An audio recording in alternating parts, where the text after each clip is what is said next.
Today, I'm going to show you how to hide header and footer areas in Wix. This is particularly useful when you want to create a clean, distraction-free page for specific content like landing pages or full-screen presentations. If you want to get started on Wix, you can click on the link in the description down below.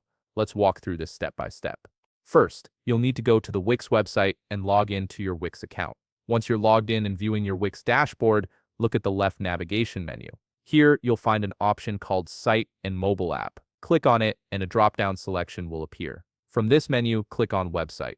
This will take you to the specific website settings where you can manage all aspects of your site. Now you're viewing your website settings page. Take a moment to make sure that this is the correct website you wish to hide your header and footer on, especially if you manage multiple sites. It's always good to double-check before making any changes to avoid modifying the wrong site. From this page, locate the Design Site button. You'll typically find it on the top part of your screen, usually beside a pen icon.